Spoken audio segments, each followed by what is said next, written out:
En septembre 1943, le train de transport qui emmenait le lieutenant Teishi Yamamoto et 217 autres prisonniers japonais cahotait à travers les vastes plaines monotones de l'Iowa. Par les vitres renforcées, ils apercevaient un spectacle qui défiait toute logique. Des champs s'étendaient jusqu'à l'horizon, chargés de maïs plus haut qu'un homme, de blé ployé sous sa propre profusion, et de granges immenses capables d'abriter des villages entiers. On avait enseigné à Yamamoto que l'Amérique agonisait, que l'adversaire était affaibli et aux abois. Pourtant, les preuves qui défilaient sous ses yeux contredisaient farouchement cette version. Ce que ces hommes s'apprêtaient à vivre allait ébranler toutes leurs convictions sur leur ennemi, sur le sacrifice et sur la véritable valeur de la vie humaine. Leur métamorphose ne naîtrait ni de la violence ni de la propagande, mais d'un élément bien plus irrésistible, 3 repas par jour. Ces prisonniers avaient été faits captifs dans le théâtre Pacifique tout au long de 1942 et du début de 1943. Yamamoto en personne s'était rendu sur Guadalcanal après que son unité eut souffert de famine pendant 11 jours. Ils avaient été mâchés de l'écorce d'arbre, du cuir arraché à leurs bottes et finalement plus rien du tout. Quand les forces américaines les avaient découverts, Yamamoto ne pesait plus que 92 livres, contre 165 livres au départ de Yokohama, 18 mois plus tôt, lorsqu'il était encore un homme vigoureux. Le sergent Hiroshi Tanaka, capturé aux îles Aléoutiennes, avait vu 70% de sa garnison périr non pas sous les armes américaines, mais de faim et d'épuisement. Le froid y était inimaginable, les lignes d'approvisionnement inexistantes. Il s'attendait pleinement à y mourir, avait rédigé sa dernière lettre à sa famille et s'était préparé à l'honneur de succomber pour l'empereur, Insaisari. Au lieu de cela, on lui avait prodigué des soins médicaux, de la soupe chaude et finalement ce voyage en train au cœur des terres américaines. Le caporal Kenji Watanabe se rappelait les diffusions propagandistes qui grésillaient dans les minuscules haut-parleurs de son camp d'entraînement à Osaka. On y dépeignait l'Amérique comme un pays de gens mous et indolents, incapables de supporter l'adversité, dont la société se fissurait sous le poids du conflit, dont les habitants crevaient déjà de faim et de froid. Les photos montrées aux recrues illustraient des files d'attente pour le pain datant de la Grande Dépression de la décennie précédente, présentée comme la réalité actuelle. Puis, le convoi atteignit le camp Alona, dans le nord de l'Iowa. Cette installation avait été érigée exprès pour accueillir des prisonniers des théâtres d'opérations européens et pacifiques. Construite à une vitesse stupéfiante dans le cadre de la mobilisation industrielle américaine, elle s'étalait sur des acres de terres agricoles, ceinturée d'une simple clôture qui paraissait presque ornementale auprès des bastions que ces soldats avaient anticipés. Des miradors s'élevaient à intervalles réguliers, mais les gardes semblaient détendus, voire ennuyés. Le processus d'accueil bafouait tout ce que ces militaires concevaient de la capture et de la défaite. On leur distribua des vêtements neufs, non pas des haillons usés ou des uniformes dépouillés, mais de véritables tenues neuves, pantalons sans trous, chemises intactes, sous-vêtements propres et solides, bottes bien ajustées et exemptes de toute trace d'usure. Yamamoto effleura le tissu de sa chemise, palpant la solidité du tissage et la finesse des coutures. C'était supérieur à son propre uniforme militaire, supérieur à tout ce qu'il avait possédé en tant que civil au Japon. Suivirent ensuite les examens médicaux. Des docteurs américains, de vrais praticiens, inspectèrent chaque homme avec minutie. Ils soignèrent les infections, pansèrent les plaies, ordonnèrent des remèdes. Ils arrachèrent des dents gâtées et prodiguèrent des soins dentaires. Ils radiographièrent des fractures mal ressoudées et évoquèrent des possibilités chirurgicales. Tanaka portait une blessure d'éclat dans l'épaule qui n'avait jamais cicatrisé comme il faut. Un chirurgien américain, via un interprète, lui détailla l'intervention pour extraire les fragments et réparer les lésions. L'opération fut fixée à la semaine suivante. Ce premier soir, on les conduisit à la cantine. Ce que Watanabe y contempla le hanterait jusqu'à la fin de ses jours. De longues tables, munies de chaises individuelles, dotées de dossiers, non pas des bancs ou des nattes au sol, des plateaux en métal propre et légèrement cabossés par l'usage, mais astiqués jusqu'à briller. Et voilà que la nourriture arriva. Des pommes de terre en abondance, purée nappée de vrai beurre fondant en flaques dorées, du poulet rôti en morceaux entiers à la peau croustillante et à la chair moelleuse, du pain frais encore tiède avec du beurre à volonté pour tartiner, des haricots verts mijotés avec des morceaux de porc, du lait frais et glacé, servi dans des verres emplis à ras-bord, et pour clore le repas, un gâteau. Un vrai gâteau recouvert de glaçage. Yamamoto fixa son plateau, et une émotion profonde le traversa comme une fissure. C'était plus de nourriture que sa famille n'enverrait en un mois chez lui, et cela était offert à des prisonniers, à des ennemis vaincus, à des hommes qui avaient tenté de les abattre il y a peu. Le soldat Ichiro Sato se mit à pleurer d'abord en silence, puis avec des épaules secouées qu'il ne parvenait pas à maîtriser. L'homme assis à ses côtés tenta de le soutenir d'une main, mais il tremblait lui aussi. Dans toute la salle à manger, les soldats japonais affrontaient une vérité qui défiait leur vision du monde. On leur avait inculqué que la capture représentait la pire des hontes, que les prisonniers subiraient tortures et humiliations, que la mort valait bien mieux que l'opprobre de la reddition. On leur avait seriné que l'Amérique était faible, aux abois, incapable de nourrir sa propre population. Ils avaient cru en la justesse de leur combat, en le sens de leur sacrifice, en l'exigence de leur empereur pour leur dévouement total. Or, on les traitait comme des invités de marque. Le lendemain matin apporta un nouveau choc. Le petit déjeuner comprenait des œufs, de vrais œufs brouillés, en abondance, du bacon croustillant de graisse, du pain grillé avec de la confiture en petits sachets que chaque prisonnier pouvait emporter, du café chaud, amer et corsé, avec du sucre et de la crème pour ceux qui en désiraient. Yamamoto n'avait pas goûté au sucre depuis 2 ans. Après le repas, un administrateur du camp, un lieutenant-colonel, qui s'exprimait via des interprètes, s'adressa aux prisonniers rassemblés. Son discours fut traduit avec précaution, et l'interprète paraissait mal à l'aise face à certains passages, comme s'il doutait de bien retransmettre le message. Les prisonniers seraient affectés à des tâches de travail, précisa le colonel, mais ces tâches seraient volontaires et rémunérées. Ceux qui opteraient pour le travail recevraient une paie en bons échangeables aux cantines du camp. La cantine proposait des cigarettes, des bonbons, des articles personnels et de petites gâteries. Les prisonniers refusant de travailler ne seraient ni punis ni privés de nourriture, mais simplement exclus de cette rémunération supplémentaire. Les emplois incluraient des travaux agricoles sur les fermes voisines, l'entretien au sein du camp et une fabrication légère. La durée serait limitée à 8 heures par jour, 6 jours par semaine. Le dimanche serait chômé. Les blessés ou malades ne seraient pas obligés de travailler avant avis médical. C'était délirant. Voilà comment on traitait des employés, non des captifs. Tanaka se pencha vers Yamamoto et murmura la question qui taraudait tous les esprits. Quelle est l'arnaque? Où se cache la souffrance? Quand le vrai calvaire commencera-t-il? Mais les jours s'écoulèrent, puis les semaines, et le régime demeura inchangé. Chaque matin, les groupes de travail partaient pour les fermes environnantes. L'Iowa souffrait d'une pénurie de main-d'œuvre, tant de jeunes partis outre-mer pour mener ce conflit qui avait précisément capturé ces hommes.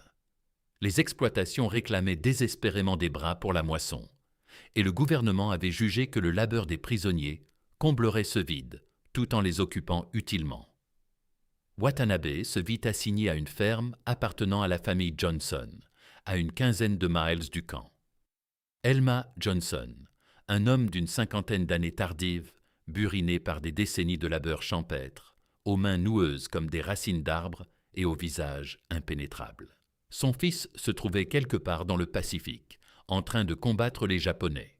Watanabe l'avait appris grâce à un autre prisonnier maîtrisant mieux l'anglais, qui avait traduit les présentations brèves et tendues. Le premier jour, Johnson œuvra à leur côté sans un mot, montrant ce qu'il fallait faire pour la récolte de maïs. Il n'était ni dur ni bienveillant, juste concentré sur la tâche. Quand le soleil culmina, son épouse Martha sortit de la maison en portant un grand panier. Elle disposa le déjeuner des ouvriers à l'ombre d'un vieux chêne. Des sandwichs garnis de viande et de fromage, des pommes croquantes à souhait, des biscuits encore tièdes du four, et une limonade glacée qui semblait divine après des heures sous le soleil. Elle servit d'abord les prisonniers japonais, avant son mari, avec les gestes qu'elle réserverait à n'importe quel visiteur. Watanabe ne saisissait pas cela. Son fils affrontait son peuple, peut-être même ses anciens camarades en cet instant, peut-être abattu par un porteur du même uniforme que Watanabe avait revêtu. Pourtant, elle lui offrait des biscuits. Par un anglais approximatif et des signes, il tenta de questionner le pourquoi. Martha Johnson le dévisagea un long moment, ses yeux lasses mais limpides. « Parce que vous êtes là, » répondit-elle simplement. « Parce que vous avez faim, parce que c'est ainsi que nous procédons. » De retour au camp, le soir offrait du temps libre. Une bibliothèque mettait à disposition des livres en anglais et en japonais, fournis par la Croix-Rouge. Des activités sportives étaient organisées, des parties de baseball entre baraquements, des filets de volley dans les cours. Des hommes qui avaient été soldats, élevés à l'idée que la capture équivalait à déshonneur et trépas, se lançaient dans le baseball avec du matériel prêté par leur geôlier. Plus stupéfiant encore était le courrier. Après examen rigoureux par les censeurs, les prisonniers pouvaient envoyer des lettres chez eux et en recevoir de leurs proches. La Croix-Rouge américaine gérait cela via des pays neutres, un système lent de plusieurs mois, mais qui opérait bel et bien. Yamamoto adressa une lettre à son épouse, veillant à formuler ses phrases avec prudence, conscient qu'elle serait examinée par les censeurs des deux camps, dans le seul but de lui faire savoir qu'il était en vie et en bonne santé, sans trahir le moindre indice de propagande ou de déloyauté. Lorsque sa réponse parvint enfin, 4 mois plus tard, il s'assit sur sa couchette et la relut 17 fois. Elle était vivante. Leur fille l'était aussi. Elle manquait de nourriture. Oui, les pénuries étaient terribles, mais elle tenait bon. Elle ne le blâmait pas d'avoir été fait prisonnier. Elle se contentait d'exprimer sa reconnaissance pour le fait qu'il respirait encore et priait pour son retour sain et sauf. La cantine générait un profond malaise intellectuel. Grâce aux bons gagnés lors des corvées à la ferme, les captifs pouvaient acquérir des produits qui relevaient du mythe au Japon. Des tablettes de chocolat, du vrai chocolat, s'échangeaient contre le salaire de quelques heures de labeur. Des cigarettes américaines qui se consumaient de manière régulière et fluide, abondaient. Il y avait des brosses à dents, du savon parfumé à autre chose que l'alcali, du papier à lettres, des crayons qui ne s'effritaient pas à chaque mot. Sato se procura une barre de chocolat lors de sa 3e visite à la cantine. Il la garda dans ses paumes pendant près d'1 heure avant de l'ouvrir, incrédule face à sa réalité. Quand il croqua enfin dedans, la douceur fut si puissante qu'il en eut le vertige. Il songea à son petit frère, qui n'avait jamais connu le chocolat et ne le connaîtrait sans doute jamais, peut-être déjà tombé sur un champ de bataille lointain. La culpabilité l'accabla. On les traitait mieux qu'ils ne l'avaient été dans leur propre armée, mieux que beaucoup n'avaient la connue dans leur existence civile, pendant que leurs compatriotes enduraient la souffrance et la mort. Cette fracture provoqua une crise morale qui se propagea dans tout le camp. Certains prisonniers s'isolèrent, incapables de concilier leur réalité. D'autres s'emportèrent, persuadés qu'il s'agissait d'une ruse sophistiquée, que la vraie punition attendrait son heure pour frapper avec une cruauté maximale. Mais la plupart commencèrent simplement à s'ajuster, à accueillir ce qui se présentait et, en l'acceptant, à douter de tout ce qu'on leur avait seriné. Tanaka se surprit à discuter avec l'un des gardiens, un jeune nommé Robert Peterson, originaire du Minnesota. qui avait appris un peu de japonais auprès d'une famille missionnaire installée à Osaka avant la guerre. Peterson avait 19 ans, affable, d'une naïveté presque touchante, sincèrement intrigué par le Japon et dépourvu de la haine que Tanaka anticipait. Au fil d'échanges hésitants, ils réalisèrent qu'ils avaient tous deux grandi à la campagne. Tous deux avaient des cadettes qui les inquiétaient. Tous deux aspiraient à enseigner avant que le conflit ne bouleverse leurs plans. Peterson montra à Tanaka des clichés de l'exploitation laitière de ses parents, détaillant les difficultés à sustaining la production de lait malgré les restrictions de guerre. Tanaka évoqua les rizières de son village, le labeur éreintant des semis et des récoltes, les fêtes rythmant les cycles saisonniers. Ce fut profondément perturbant de voir que l'adversaire n'était pas un monstre, mais un être si proche de soi qu'avec un destin différent, ils auraient pu être amis. L'hiver survint, apportant une prise de conscience qui acheva la métamorphose psychologique chez de nombreux captifs. Les baraquements étaient chauffés, non pas juste assez pour éviter le gel, mais de façon agréable, cosy, à des niveaux que la plupart des foyers japonais jugeraient somptueux. Il y avait des couvertures, plusieurs par homme, propres et moelleuses, des manteaux pour le boulot dehors, des bottes doublées de laine pour les jours les plus glaciaux. Pendant ce temps, les missives du pays dépeignaient des situations de plus en plus critiques. Les ruptures en carburant empêchaient bien des familles de chauffer convenablement. Les quotas alimentaires avaient été réduits une fois de plus. Les raids aériens américains, précisaient les lettres avec circonspection, compliquaient gravement l'existence. Des gens mouraient de froid, de famine, d'épidémies ravageant des corps affaiblis par la malnutrition. Et là, dans un camp de prisonniers au cœur du territoire ennemi, des soldats japonais étaient au chaud, rassasiés et même en train de prendre du poids. L'effet sur leur esprit fut incommensurable. Ces hommes avaient été conditionnés à mourir pour leur empereur, à considérer la reddition pire que la mort, à voir leurs ennemis comme des démons inférieurs qui martyriseraient et humilieraient les captifs. Au lieu de cela, ils découvraient que ces ennemis étaient des agriculteurs, des boutiquiers, des instituteurs, des gens qui soignaient les soldats prisonniers mieux que leur propre régime ne l'avait jamais fait. Yamamoto passa de longues nuits éveillé dans sa couchette tiède, fixant le plafond en cherchant à saisir l'énigme. Il repensa à la propagande, aux discours enflammés, aux engagements proférés. Il médita sur la profusion tangible qui l'entourait de toutes parts, la richesse quotidienne qui permettait à l'Amérique de nourrir, vêtir et loger ses détenus tout en menant des guerres sur 2 théâtres océaniques. Il réfléchit à ce que signifiait le fait que tout ce qu'on lui avait enseigné n'était que mensonge. Noël apporta la preuve ultime et dévastatrice. Le camp avait mis en place une fête, non obligatoire, mais ouverte à tous ceux qui voulaient y prendre part.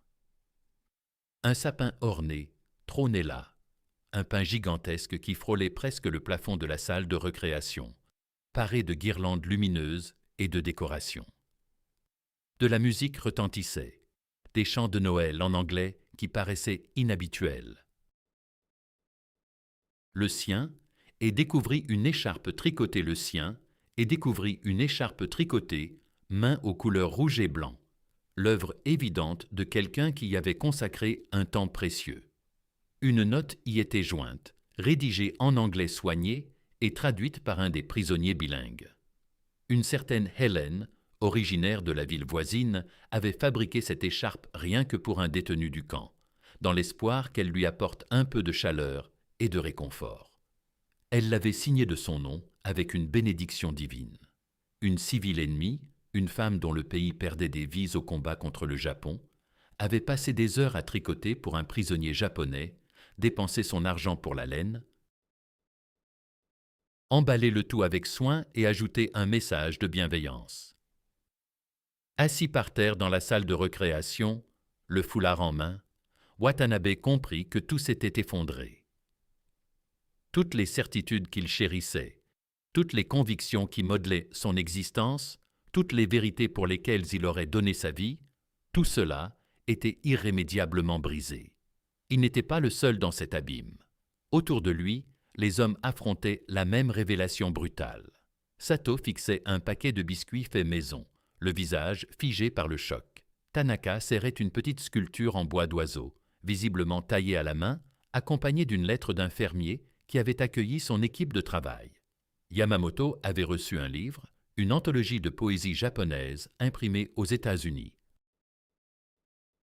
Offerte au petit bonheur la chance pour la bibliothèque du camp par une personne soucieuse de relier les prisonniers à leur héritage culturel. Les faits s'accumulaient, irréfutables et accablants. L'Amérique ne souffrait pas. Elle débordait tellement d'abondance qu'elle pouvait se permettre la générosité envers ses adversaires. La puissance industrielle dont on avait murmuré avec crainte n'était pas de la propagande, mais une réalité minimisée.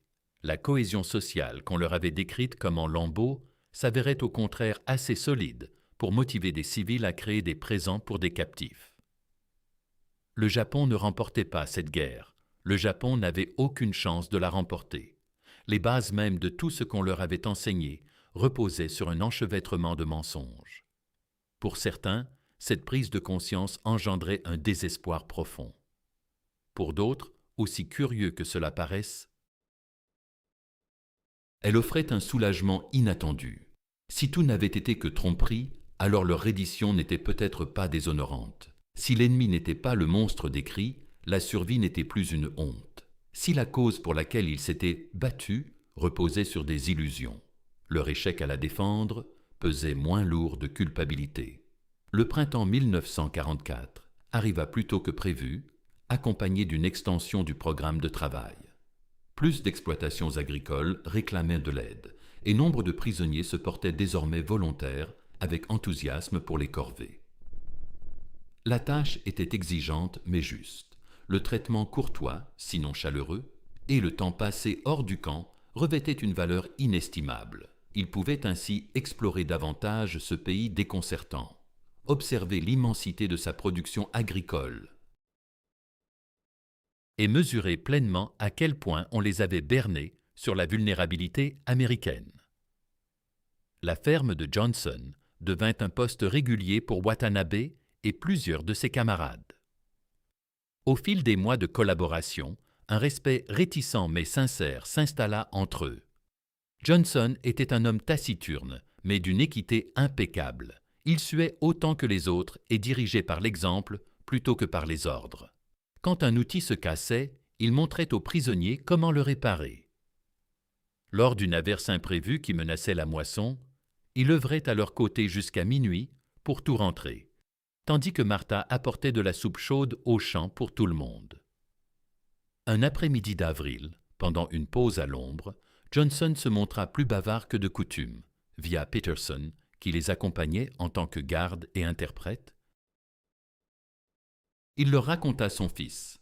Le lieutenant James Johnson servait sur un destroyer quelque part dans le Pacifique. Sa dernière lettre, datant de 3 semaines, décrivait un affrontement près d'une île dont Johnson taisait le nom. Le jeune homme allait bien, avait été promu et espérait rentrer bientôt. Regardant les prisonniers japonais assis dans son champ, en train de manger des sandwichs préparés par sa femme, Johnson prononça des mots que Peterson traduisit avec précision. Il détestait toute cette affaire, détestait que son fils risque sa vie, détestait que les familles de ces hommes endurent des tourments, détestait que quiconque doive en passer par là. Mais il ne les haïssait pas en tant qu'individus. Il n'avait pas plus choisi cela que son propre fils. Tous étaient piégés dans un engrenage bien plus vaste qu'eux. Après cette traduction, les prisonniers restèrent muets. Que pourraient-ils répondre? Qu'ils comprenaient, qu'ils regrettaient, qu'ils auraient voulu connaître la vérité avant que tout cela ne commence. Kanji Watanabe se surprit à songer au fils de Johnson, se demandant s'il s'était déjà retrouvé face à face sur un champ de bataille, s'il avait peut-être visé ce destroyer précis sans savoir qu'un tel jeune homme y servait. Les cercles concentriques de cette affaire étaient trop vastes pour les embrasser d'un seul regard. À l'été, La métamorphose psychologique du camp touchait presque à sa fin. Les parties de baseball s'étaient muées en compétitions acharnées entre baraquements, les prisonniers nouant de véritables fidélités d'équipe et se lançant des provocations en un mélange d'anglais et de japonais. La bibliothèque bruissait sans relâche de soldats absorbés par l'apprentissage de l'anglais et l'étude de l'histoire et de la culture américaine. Avec une ferveur presque maladive, les corvées de travail attiraient de plus de volontaires que de places disponibles. Certains prisonniers osaient évoquer à voix basse ce qu'ils avaient découvert, ce qu'ils saisissaient désormais du contexte réel. Des échanges se tenaient en murmures une fois les lumières éteintes. Des hommes échangeaient remarques et déductions, forgeant une conscience collective qu'ils ne pouvaient formuler à haute voix, mais qui se répandait partout. La guerre était perdue. Elle l'avait toujours été depuis l'instant où le Japon avait osé frapper une puissance dotée d'une telle capacité industrielle, de telles ressources, d'une structure sociale aussi solide. Tout le courage. Les sacrifices et la loyauté envers l'empereur ne pouvaient balayer les chiffres implacables de la production. Les États-Unis habillaient leurs prisonniers mieux que le Japon n'équipait ses troupes au front. Ce seul élément renfermait des vérités infinies. En août 1945, une nouvelle colossale filtra dans le camp. Les détails restèrent d'abord flous, expurgés et embrouillés, mais la réalité se dessina peu à peu. 2 villes avaient été rasées par des armes d'une puissance inconcevable. Le Japon capitulait. La guerre s'achevait. Les réactions des prisonniers mêlaient des sentiments contradictoires et nuancés. Soulagement que les combats cessent, que plus personne ne meure. Effroi devant les récits de ces armes, devant l'ampleur de la dévastation. Chagrin pour la chute de leur patrie et les tourments qu'elle avait subis. Perplexité sur leur propre sort à venir. Et, au fond, une validation inattendue. Leur intuition naissante avait vu juste. Le Japon ne pouvait triompher. Les preuves étaient là depuis le début. Dans chaque repas, chaque baraque surchauffée, chaque don d'un inconnu, chaque signe banal de prospérité. Le rapatriement dura plus d'1 an. Il fallut organiser la logistique, réquisitionner des navires, fixer des règles.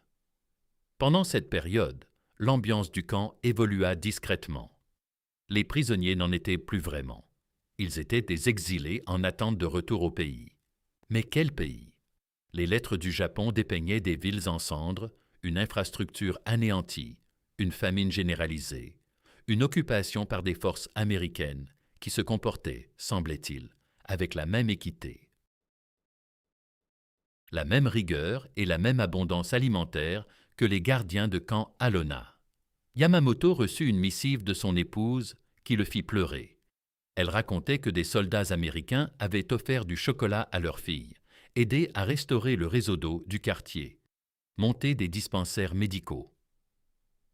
Elle avouait que les temps étaient durs, mais que les choses s'amélioraient graduellement. Elle affirmait sa fierté pour sa survie, son désir de le revoir, et que rien d'autre ne comptait. Quand le navire de transport accosta enfin, fin 1946, pour les ramener au Japon, les prisonniers emballèrent leurs maigres biens et se préparèrent à quitter un lieu qui avait chamboulé toutes leurs certitudes sur les ennemis. L'honneur et la nature humaine. Certains avaient tissé de vraies amitiés avec les gardiens. La plupart souhaitaient remercier des fermiers ou des habitants du coin qu'ils appréciaient particulièrement. Presque tous avaient pris du poids, guéri de leurs blessures, acquis des rudiments d'anglais et révisé en profondeur leur vision du monde. Peterson vint saluer Tanaka avant le départ. Ils se serrèrent la main à l'américaine et, dans un japonais hésitant, Peterson exprima l'espoir que Tanaka retrouve sa famille en bonne santé, que la reconstruction se passe sans heurts, que la rancœur s'estompe un jour pour qu'ils deviennent amis pour de bon, et non par simple circonstance. Tanaka répondit dans un anglais mesuré qu'il garderait en mémoire la bonté de Peterson jusqu'à la fin de ses jours, qu'il raconterait l'histoire de ce jeune Américain qu'il avait traité en être humain sans y être forcé.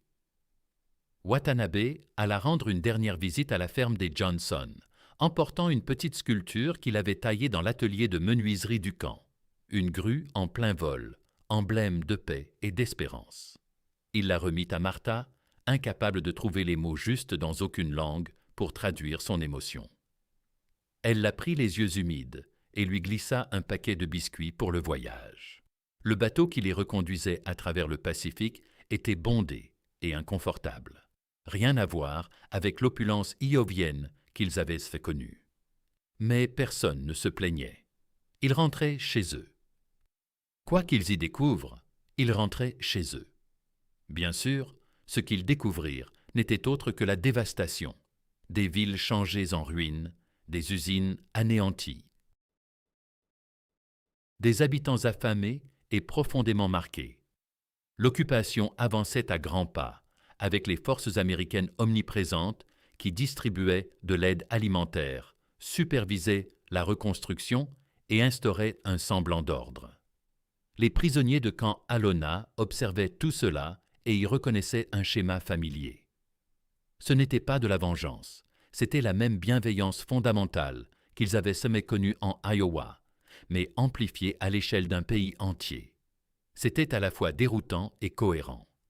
Au fil des décennies suivantes, les hommes qui avaient été détenus à Camp Alona emportèrent leurs souvenirs avec eux. Certains parlaient librement de leurs leçons, des mensonges qu'on leur avait serinés et des vérités qu'ils avaient mises au jour. D'autres restaient silencieux, perplexes face à des vécus qui contredisaient les récits dominants de la propagande de guerre ou de la reconstruction d'après-conflit. Mais tous s'en souvenaient. Yamamoto réalisa son rêve de devenir enseignant, interrompu par le conflit. Il dispensait des cours d'anglais et d'histoire américaine, s'appuyant sur ses expériences pour inculquer à ses élèves l'importance de douter de la propagande, de chercher la vérité au-delà des déclarations officielles et de percevoir l'humanité chez les ennemis présumés. Il n'oublia jamais le goût de ce premier repas à la cantine du camp, le poids de cette dissonance cognitive, l'effritement progressif des certitudes qu'il croyait inébranlables. Tanaka reprit l'agriculture, restaurant les rizières familiales grâce aux méthodes apprises en Iowa. Il entretint une correspondance avec Peterson. Pendant 30 ans, les deux hommes forgeant une véritable amitié par-delà les océans, se rendant visite 2 fois et leurs familles finissant par se rencontrer. Il ne parvint jamais tout à fait à faire la paix avec ses sentiments sur le conflit, la capitulation, les années de captivité, mais il savait avec une certitude absolue qu'il avait eu de la chance d'être fait prisonnier par les Américains plutôt que de périr sur Attu comme il l'avait anticipé. Watanabe lança un modeste restaurant à Tokyo, proposant une fusion étrange de plats japonais et américains. Il conserva la grue en bois offerte par les Johnson sur son manteau de cheminée, comme un rappel de la gentillesse inattendue venue de gens qui auraient dû le haïr. Interrogé sur le conflit, il se contentait de dire qu'il avait tiré la leçon la plus précieuse sur une ferme de l'Iowa. La personne en face de vous est un être humain, et cette simple réalité prime sur toute la propagande du monde. L'expérience de Camp Alona transcendait les récits individuels. Elle illustrait comment le traitement des prisonniers dévoile le caractère d'une nation, comment la prospérité laisse place à la clémence, comment le contact direct peut démanteler la propagande, et comment une bonté imprévue peut remodeler la compréhension plus profondément que n'importe quel programme de rééducation. Les prisonniers japonais anticipaient la torture et obtinrent des soins médicaux. Ils craignaient la famine et reçurent l'abondance. Ils s'attendaient à l'humiliation et trouvèrent la dignité.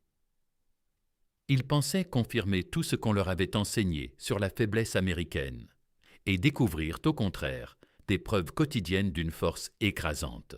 Ils s'imaginaient mourir pour leur empereur et apprirent à s'interroger sur la nécessité de cette mort. C'était une guerre psychologique d'une profondeur rare, bien qu'elle ne fût pas délibérément conçue ainsi. L'Amérique ne cherchait ni à briser ses hommes, ni à les convertir.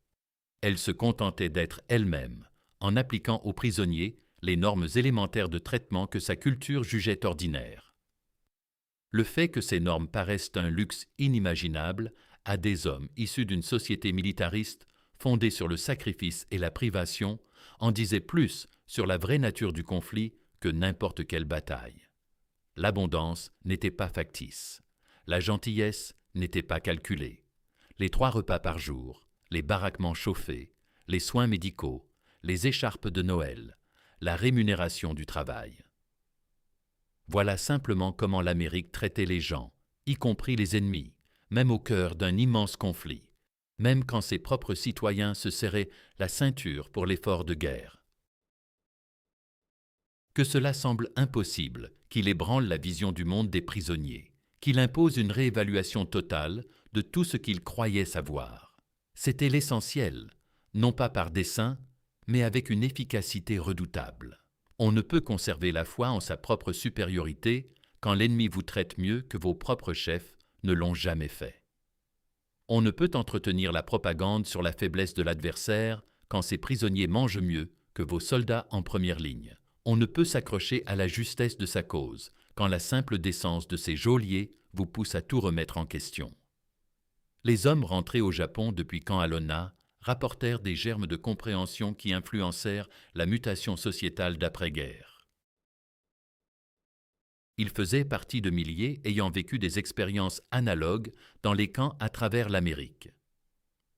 Chaque groupe décelant les mêmes vérités fondamentales, chaque individu traversant des cheminements similaires de prise de conscience et de métamorphose.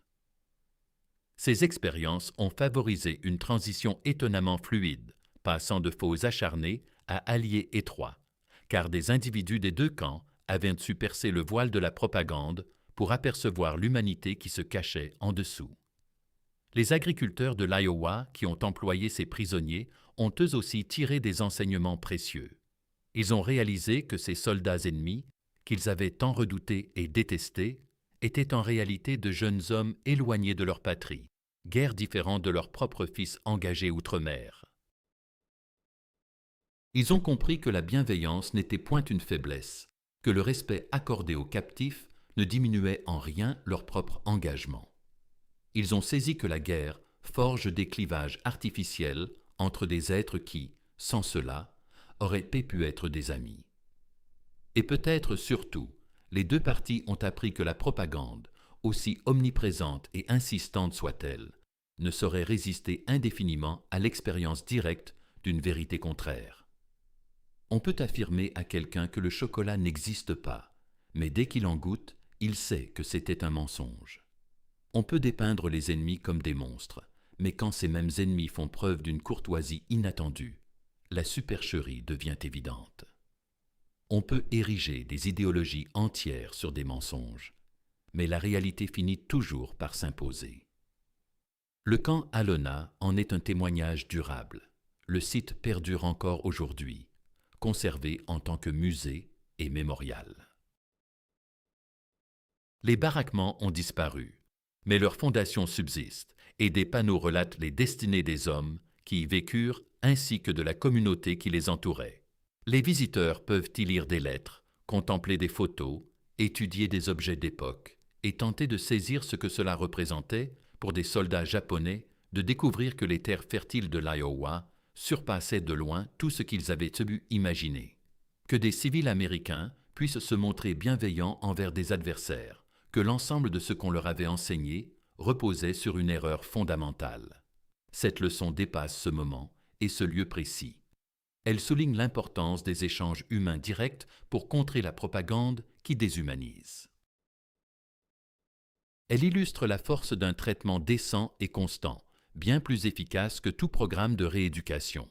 Elle révèle comment l'abondance ouvre un espace moral que la pénurie anéantit. Elle démontre que le simple geste de considérer les ennemis comme des êtres humains peut semer les germes d'une compréhension qui fleurit en une paix durable. Les prisonniers de guerre japonais en Iowa ont pris conscience que leur quotidien n'avait rien de normal, que le sacrifice qu'on leur avait présenté comme inévitable n'était en fait qu'une privation superflue. que la force vantée dans leur propre système masquait en réalité une faiblesse qui broyait les individus au profit de rêves voués à l'échec. Ils l'ont appris non par des discours ou une propagande imposée par leur geôlier, mais par la simple réalité d'un traitement humain, méritant un respect élémentaire. Cette métamorphose, multipliée chez des milliers de captifs, a joué un rôle clé dans l'un des tournants les plus extraordinaires de l'histoire. Des nations qui s'étaient affrontées avec une ferveur absolue sont devenues des partenaires dans la reconstruction, puis des alliés fidèles. Des ennemis se sont mués en amis. Et une bonne part de cette évolution provient du fait que des hommes qui anticipaient la mort ont reçu à la place 3 repas quotidiens. Dans cette révélation, ils ont trouvé des motifs pour remettre en cause l'ensemble de leurs certitudes.